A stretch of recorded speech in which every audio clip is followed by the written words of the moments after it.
Hello. So, welcome to day 17 of the Honey Advent. It sort of feels like it's the last few days now.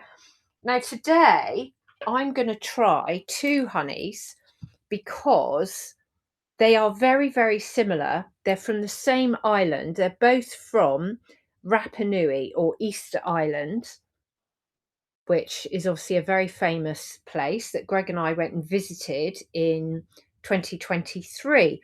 So, really lucky to actually go there, and even more lucky that I got to meet some beekeepers, both these beekeepers, and see wild bees.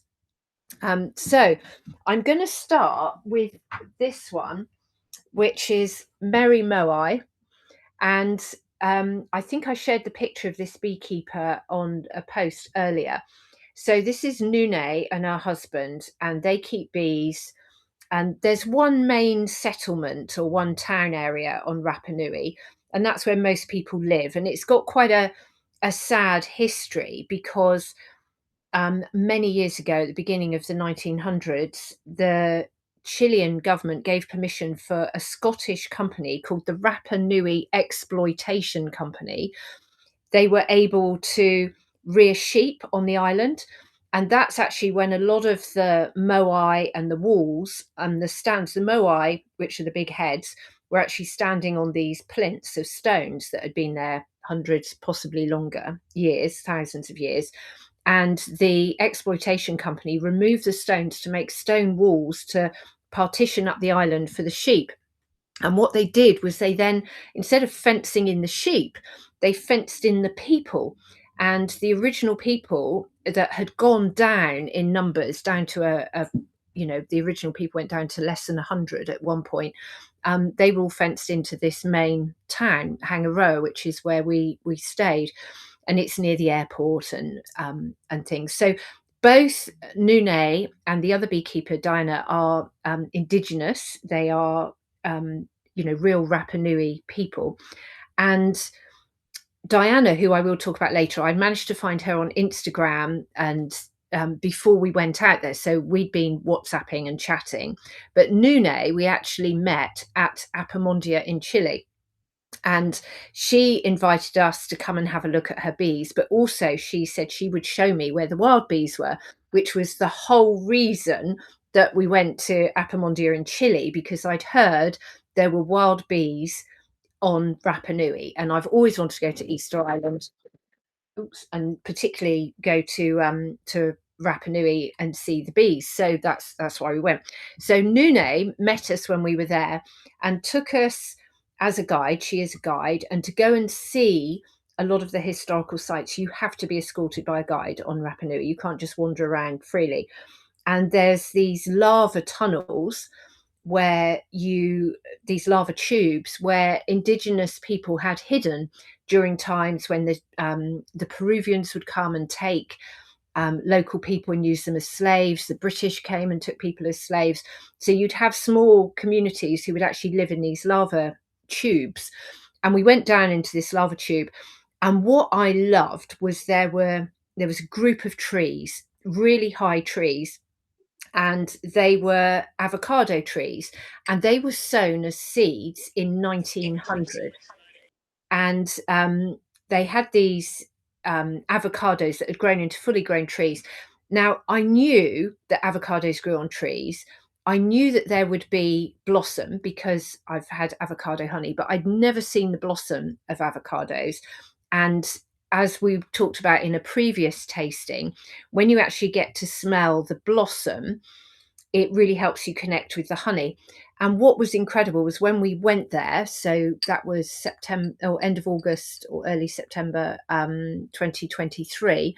It was the springtime and the avocado trees were in blossom. And there were honeybees on these avocado trees on the blossom. And then we saw the big wild colonies, huge colonies, all hanging on the inside of this lava tube, so like a cave. So it was amazing. But these were wild bees, so no one was taking honey from there. So as far as I know, there's nobody actually producing avocado honey. And these avocado trees are quite unique. And it was where a geologist or a historian was trying to see what plants would actually grow on Easter Island on Rapa Nui to sort of help replenish the island. Anyway, then we went back to Nune's house and where she has her bees in her apiary in a little orchard. And her husband was there, and they actually have a teaching apiary. So it was really good fun. They've got this building with windows, so you can sit and watch a beekeeper on the other side. So this honey, now I've been trying to describe it, and I've been looking up. Hi, Kirsty. Hi. Hello, sorry, I'm a little late. That's all right. So I've been looking up what the floral varieties are of the honeys, and when I was on Rapa Nui, the beekeepers there weren't entirely sure what they were. They're just, Rapa Nui honeys. So the reason I'm doing both of them is because they are very similar, but also have unique properties. So this is Nune's honey, and when you smell it, it's very, very, very subtle aroma. Really, really, really delicate. So I decanted some yesterday and warmed it up, and I was trying to get something out of it, but it really is very, very subtle, like maybe mashed banana, but not even that strong. But when you taste it, and so both of my honeys are crystallized. Now, when Nune gave me her honey, I think it was already crystallized. So you can see it's a lovely amber color. Difficult to say in this light if it has a natural sparkle like your wonderful vanilla pine, but it is a lovely. Let's just see. Yeah, slightly fruity. Does have that tropical smell, but not a sort of tropical fermented honey at all. It is very fresh and fruity. But yeah, banana-y, pureed fruit, and then when you taste it,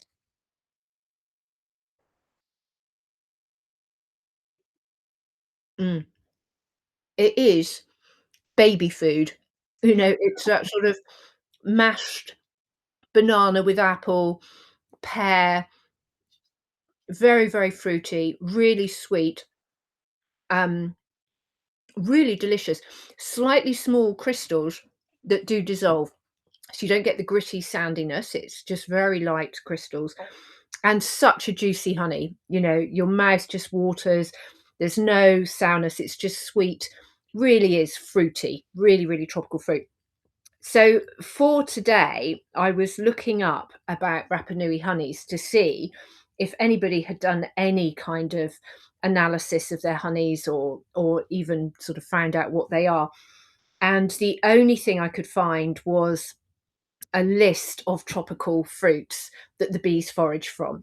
So although I'd seen the bees on avocado, there's no record at all of avocado honey from there, but the bees I saw there were wild bees. But the main fruits that the bees forage on are mangoes, pineapples, bananas, and guava. So actually really similar to cocos. And as I taste, although this honey had crystallized, and it's crystallized quite differently to how the cocos honey has, it does have that fruitiness. So it's really interesting when I go back there, I'll be really thinking about the guavas and the bananas. I hadn't thought of bees on bananas, even though you have the flowers, but they're really big flowers, and I'd never seen bees on them. So it's very much a pureed fruit, very sweet, slightly gritty, but dissolves. And then as it dissolves, it really does have that mashed banana, cooked pear, just very fruity, very, very tropical. Now, then the other one, Diana's. So, Diana is the lady that I had been chatting with before we went to Rapa Nui. And I also met up with her at Apamondia in Chile. And we didn't get to actually meet on the island until our last day. And she came to the hotel.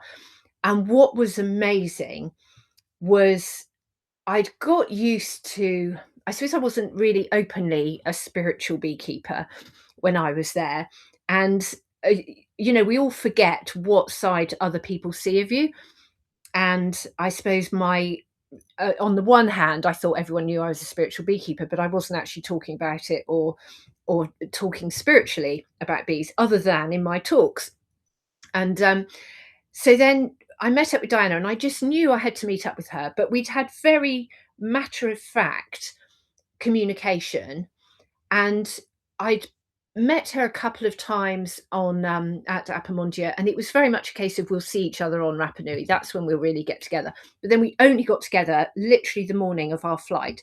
So she came to our hotel, and oh my gosh, Diana and I, we just it was just amazing. And we had these really powerful conversations, very deeply spiritual.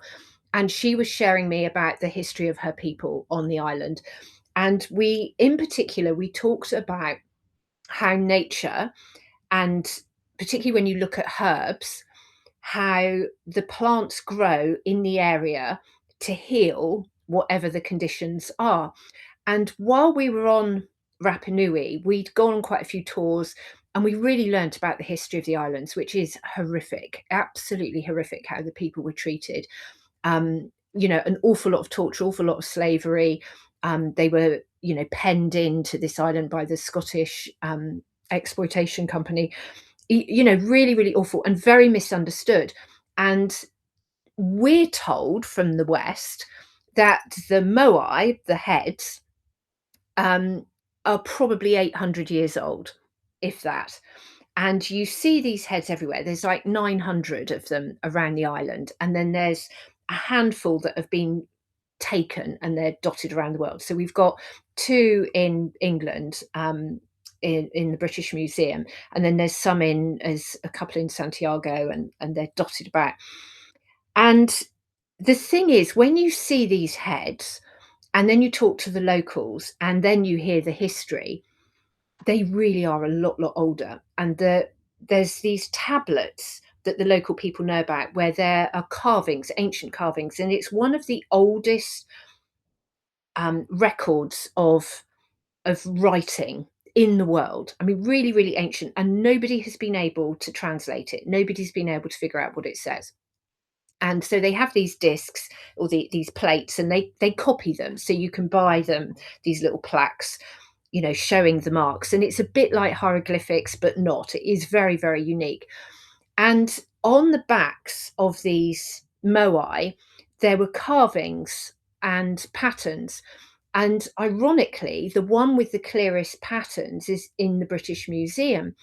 And what they found, because it's indoors, it's not being weathered, and what they found was that the patterns on the back of this moai match the carvings underground in Göbekli Tepe, which is the oldest archaeological site that's now been dated 12,000 years old. And it's an underground city with stone doors that are watertight.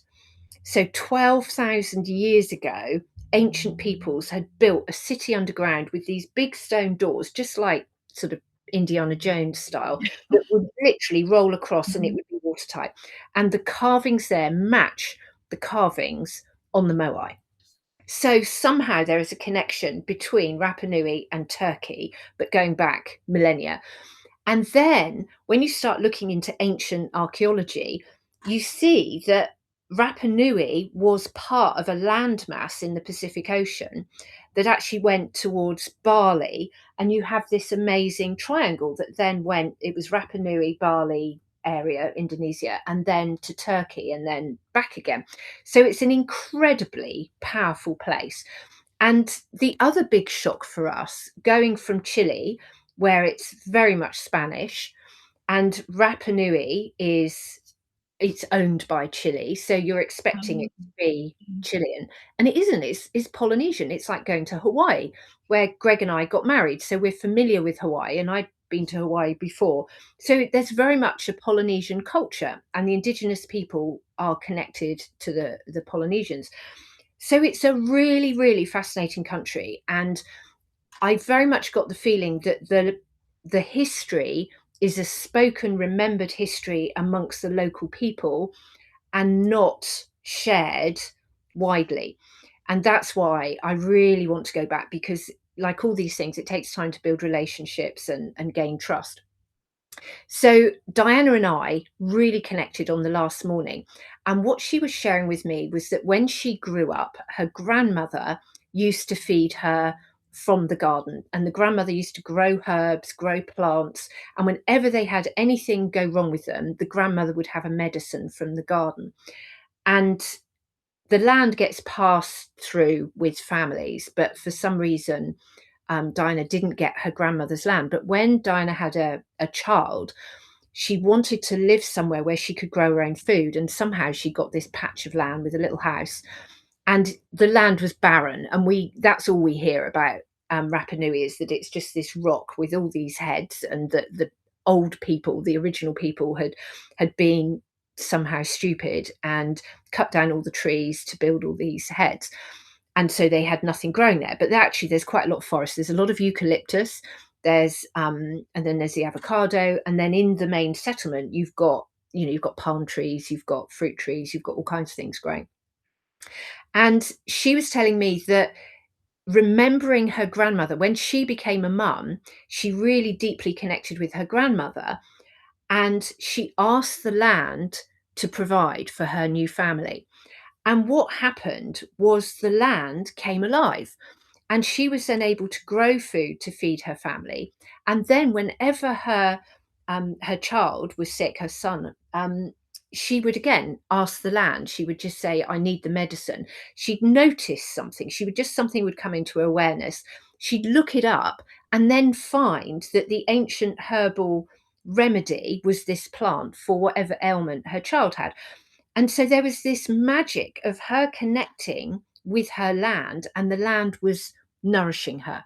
And I just loved this. And we could have just talked. And sometimes you meet people and you just want to sit together. And I realized that when we met each other at Apamondia, we just had this feeling that we were already connected. So we didn't, I knew I wanted to be with her, but I didn't really know what to talk about. I didn't feel I had to ask her lots of questions. Whereas with Nune and her husband, it was very practical beekeeping and asking them about their bees, and they have the broiler bug and they don't have varroa, and we're talking about the wings and the honey. But with Diana, it was deeply, deeply spiritual. So her honey is actually a different colour. So it is a bit lighter, and it was, Oh, yeah. oh, I don't know how clear that is. I have got a daylight bulb there, but it's not brilliant. So it's a bit lighter, and um, it was Krista. Oh, now that is so fruity. The moment I smell it, I taking off the lid, even without warming it up, it is really, really fruity. But there is a similarity to the other one. So it is that, fruit puree, baby food. The sweetness that you get with a little jar of baby food. And I mean, I haven't smelt or tasted baby food like that since I was a baby, really, because my kids didn't have that. But yeah, there is that sort of banana, pear, and then let me just.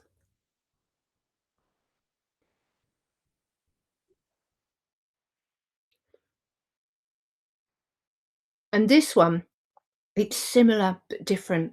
It's got a bit more of the caramel, so maybe a bit of the eucalyptus, because there's some quite big eucalyptus forests. And I haven't got clear in my head about the map of where Nune's bees were compared to where Diana's are. But they're similar, different colours. So it's a different blend. You've got different mixed flowers.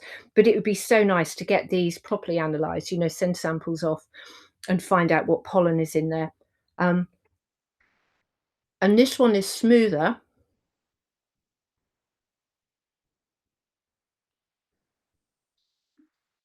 Mm, I'm actually more mango. Mm, it is the mango. It's the fresh pressed mango. That's what you can taste in this one, whereas the other one is a bit more bananas and perhaps guava. Mm, mm, so lovely. I've just got to go back. But after we got back from Cocos this year, I have a friend who is a spiritual land healer. So she works all around the world with the grid. So there's an earth grid of energy lines. And she works a lot in Egypt, a lot in Turkey, and she goes around with groups. There's whole groups of people that do this, and they heal the energy grid. And she channels and is working at this time on a soul level, and talks about what's going to be happening over the next sort of 30, 50, 100, 200 years. And something she said, she was really intrigued that we'd been to Rapa Nui. So then we were having a little talk about that. And she was saying that as we have the awakening of humankind, there's all these stages of different levels of awakening, but a final stage, and I wish I could remember when it was. I've got a feeling it was like 25.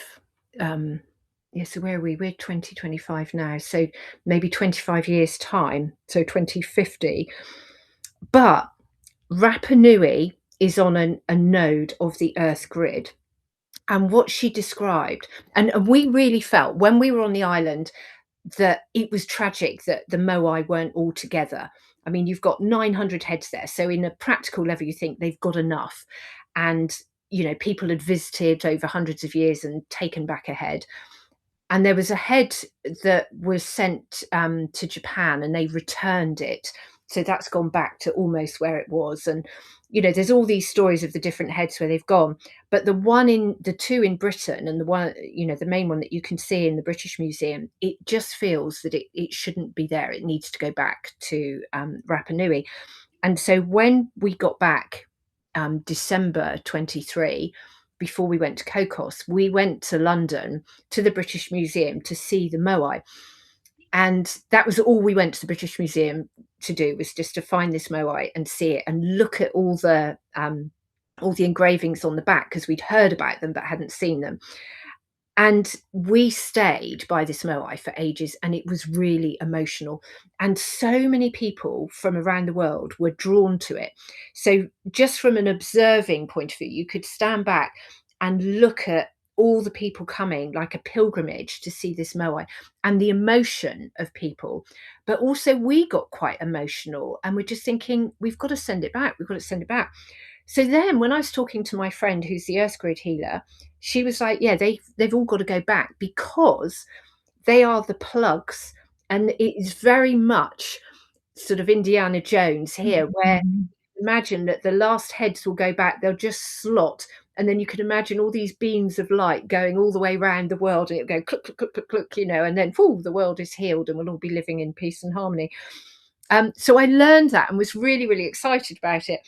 And then went to Copenhagen, hadn't even thought about anybody from Chile going to Copenhagen. I was just not thinking particularly about the honey, and I thought, oh, it's a long way away, and it was a lot of money for people from Rapa Nui to even get to Santiago, so I didn't expect any of them to come.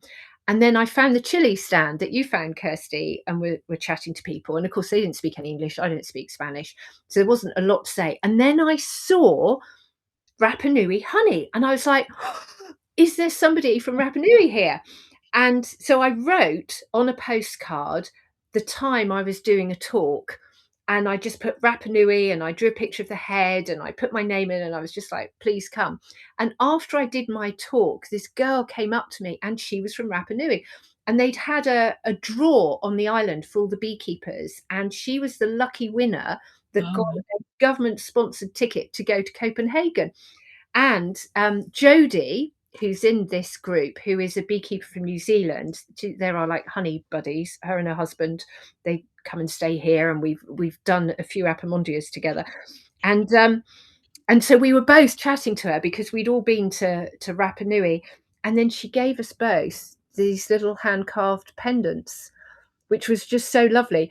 But I was able to share with her about the Earth grid, and I'm like, we're working on it. You're not alone. There's so many people now trying to get these heads back, and there are actually petitions, and the Chilean government have been going to the British government and demanding it. So yeah, so this is really special. So then I was able to give a crazy message to to her to say, tell Diana that, we're going to work on it. It might take a while, but Rapa Nui really is like the center of the earth. And I just love that. Just that whole thing of that connection, that fascination since being a child about this island with these crazy heads, and never feeling it was quite right that the people were accused of being stupid, by cutting down all their trees to roll the heads. And there's just so much we don't know about moving great stones. And when you go to the quarry, they actually dug out a head. So this is how much you see above. Let me try and get it. That is how much you see above land.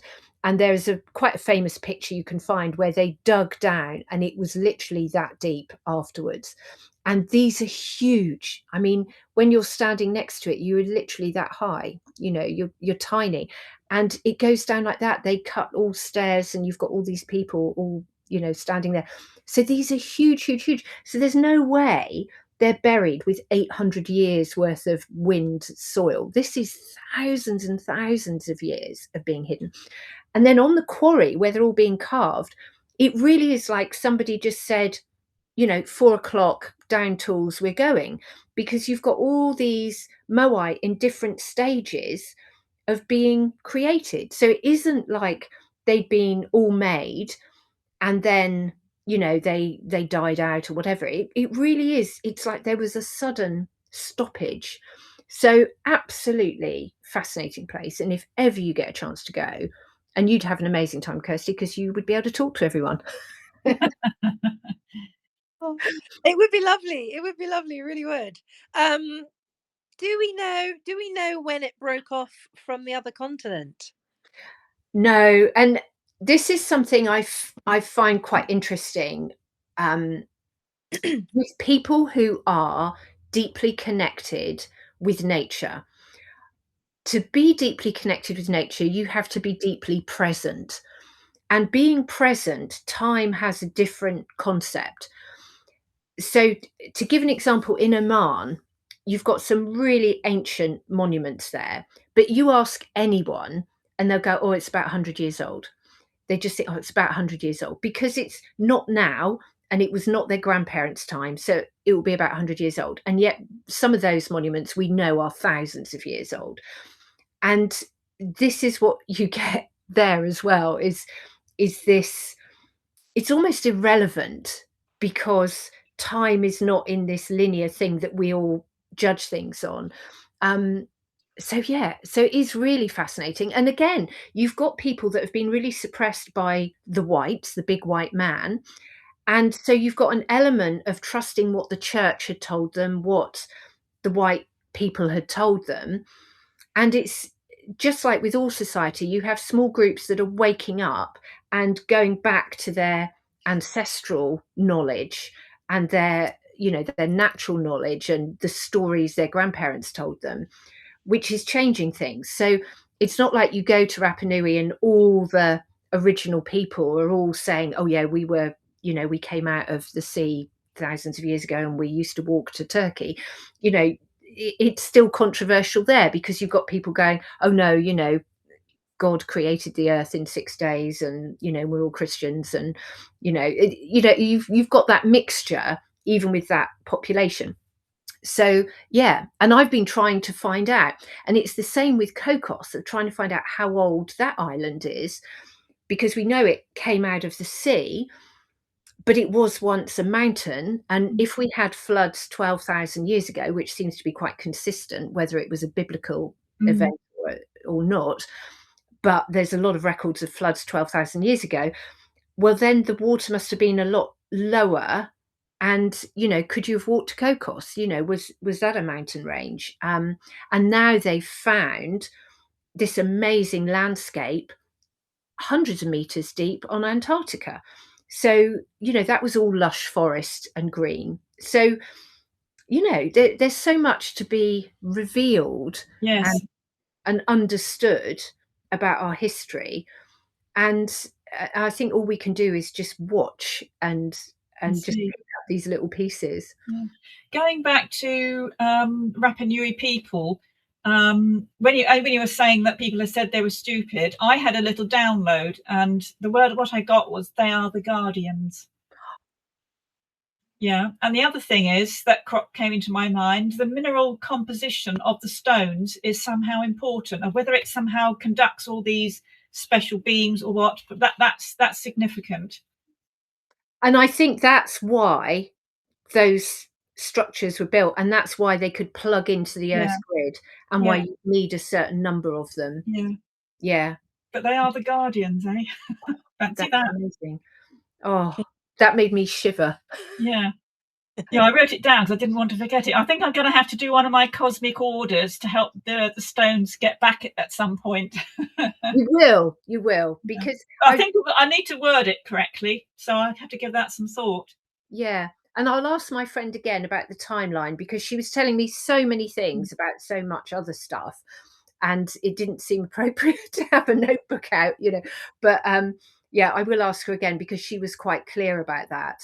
But her work is mainly in Egypt. That's where her Mhm. calling is, and that's where she does a lot of her grid work. Mm. But she was very aware about Rapa Nui. And I do have I know this is the kind of thing that worries Greg, but I do have a feeling we'll go back and we'll spend time. I just, sometimes you go places and you just know you'll be back. And it is a once in a lifetime destination. I mean, it's so expensive, it's so difficult to get to, um, and it's so far away.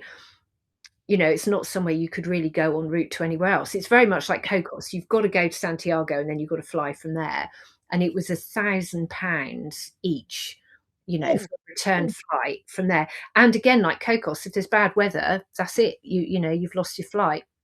So yeah, but it was a very amazing place. And what the government have done is they've returned all of the historic sites to the original Rapa Nui people. So they now manage them, which is brilliant. But as a tourist, and particularly if you're on a budget, it's up leveled the fees. So you have to have like a national park pass, which was it $50 each, like American dollars. And then for each site you went to, you had to have a guide, which would have been $35 to $50, and you had to pay a ticket for that particular site. And you could only really visit each one once. So, because you'd have to pay again. So we'd gone to see the amazing one where you get the sunrise. Well, we'd gone to see there on part of another tour, but we wanted to see the sunrise. So what we did was we hired scooters and we went up there, and we're really glad we did it on our own actually, because the people that had gone there on the sunrise tour, although they got to go in by the stones, they were then seeing other things, and it was quite cloudy, so the sunrise was pretty non-event, Mm. non-event. But 20 minutes later, wow, and that's where we got the life-changing photographs from hanging around the outside, just because we didn't have to go anywhere else, we just stayed there. So it's knowing things like that, but it's definitely worth paying the money and going to the different sites and going to see the lava tube. I mean, that was a site that we wouldn't necessarily have gone because we wouldn't have known the bees were there, and it's a lava tunnel, so it wasn't like there was Moai. You wouldn't think what you were going to go and see there. It's really just like a coastal walk, but there are these lava tunnels. And it's amazing going in there because these avocado trees were planted in 1900, so they're 125-year-old avocado trees, and they're only just coming up above the surface. So you've got this wonderful cave with these giant trees buzzing with bees, and you couldn't see them really when you're outside, when you're walking up to it. So it's a magnificent place. So yeah, and baby food honey. It's like lovely fruity honey, tropical fruit honey. And we were there late winter, very early spring, and it was about 20 to 25 degrees, and you have strong winds. And that was the other thing that's interesting about the bees, was like Cocos, the bees were brought there in the 1940s, early 1950s. So Apis mellifera, quite possibly Apis mellifera mellifera, the black bee, But the bees on Rapa Nui, where they've not been diluted because you can't bring other queens out there, they've adapted and they've got thicker, heavier bodies and thicker, heavier wings because the winds are so strong on this island. They've got to have heavier wings so they can fly where they want to fly.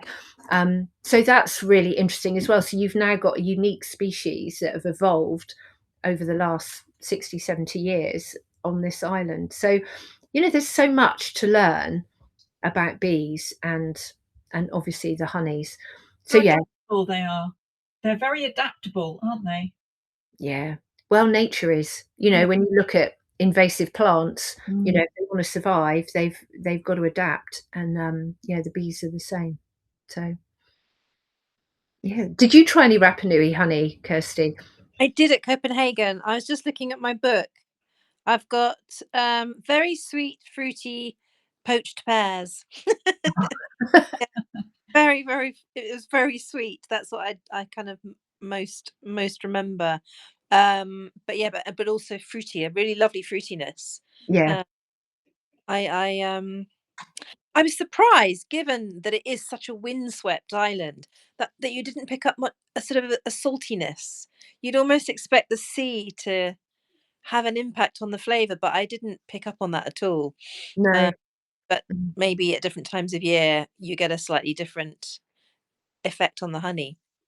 Yeah, and although, we picture it as this big rock that's Yeah, coming out of the ocean, there's lots of little crevices and the town is sort of nestled in. You've got a little harbour and you've obviously got the wind blowing the sea in, but I can imagine that, I mean, where Nune's little orchard was, you were inland, and I would think the wind blowing off the sea would just blow right over the top of it.